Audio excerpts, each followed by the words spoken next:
all sorts of different things online about net zero. Some of them sound quite scary, but are they true? I don't actually fully understand what net zero means, and it turns out I'm not the only one. I didn't even know net zero existed. Is it one of these government things? Never heard of it in my life. Well, I presume it's got something to do with money. It's probably a budget of some variety. Don't know nothing about it, I just carry on with life. Net zero is a confusing term, I have to say.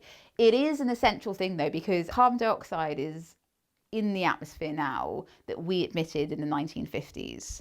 And the carbon dioxide we've emitted today is still in the atmosphere and will be in the atmosphere for the next 100 years. So even if we all stopped emitting carbon dioxide now, we'd still have about 100 years of climate change to deal with. Net zero is about balance.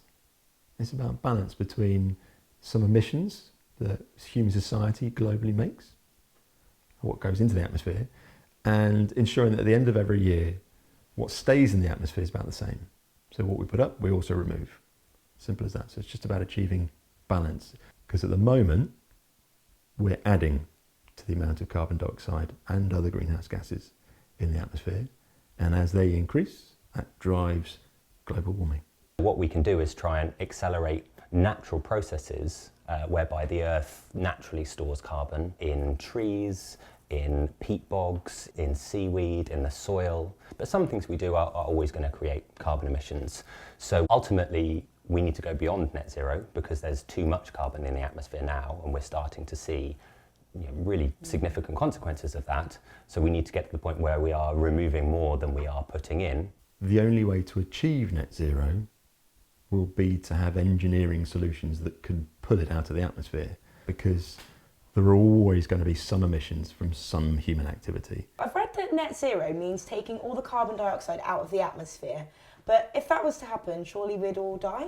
It absolutely does not mean that we reduce carbon dioxide to zero. If we did that, they're right, we would all die and plants wouldn't survive. It means that taking carbon dioxide down to around about, if we could get to around about 350 maybe, or 360 parts per million. That's actually what we were like where we were in the 1940s or the 1950s.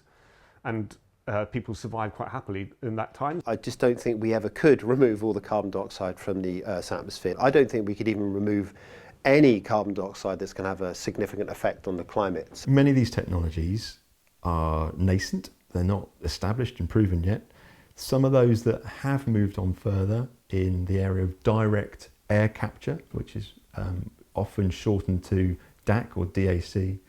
Direct air capture is a very, very young technology, and it by no means has sufficient scale at this time to do what needs to happen, and needs to happen pretty quickly too. From the middle of this century, from 2050 onwards, we need to be able to pull down something called 10 gigatons of carbon dioxide out of the atmosphere every year. Now, a company called Climeworks, who have run the original machine or factory called Orca in Iceland, have recently, this year in 2024, opened their brand new factory for direct air capture called Mammoth. And it's able to sequester or pull out of the atmosphere 36,000 tonnes of carbon dioxide a year.